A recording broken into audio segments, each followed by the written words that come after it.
Good afternoon, everyone, and thank you for joining Joyrip Daily News. I'm Nick, and I would like to begin this episode with the hot news. According to the data from China Custom, in April, China's stainless steel imports were about 194,000 tons, climbing by 27% from a previous month and hiking by 59% year-on-year.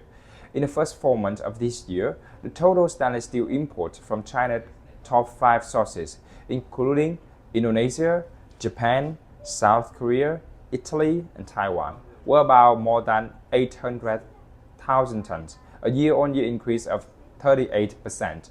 On the contrary, in April, China's stainless steel export totaled about more than 300,000 tons, slightly increasing by 2% month-on-month and growing by 4% year-on-year.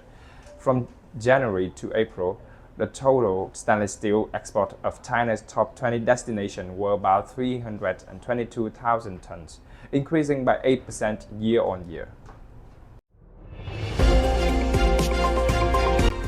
On May 17, the U.S. Bureau of Industry and Security (BIS) announced a final rule revising on Section 232 exclusion process for steel and aluminum imports.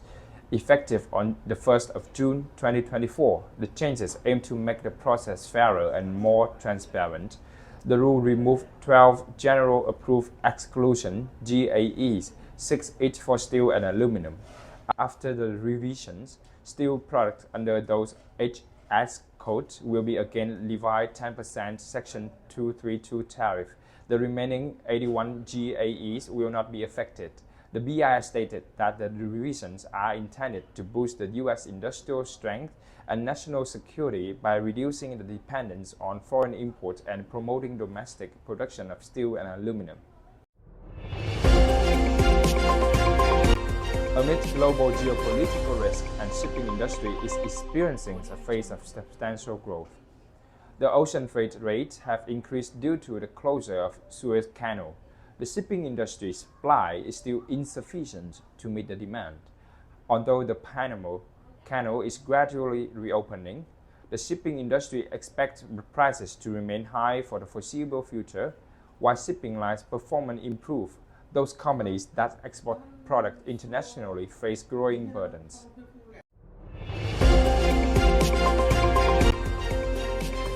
According to media reports, Indonesian smelters are continuing to stock up on raw materials from the Philippines due to the scarce availability of nickel ore.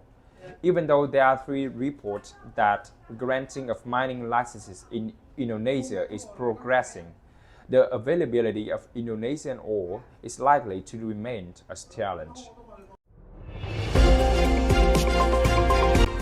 Copper prices fell on Thursday, drifting away from the previous sectors that record high as investors assess the sustainability of the price rally while physical demand remains subdued. 3-month copper on the London Metal Exchange (LME) lost by 4.26% to $10,396 per ton on Thursday closing, but the contract remained 27% of this year. Copper, used in power and construction, hit a record of more than $11,000 on Monday as a rally, triggered by short covering created momentum for speculators and funds to bet on a potential long-term shortage of copper in the transition to green energy.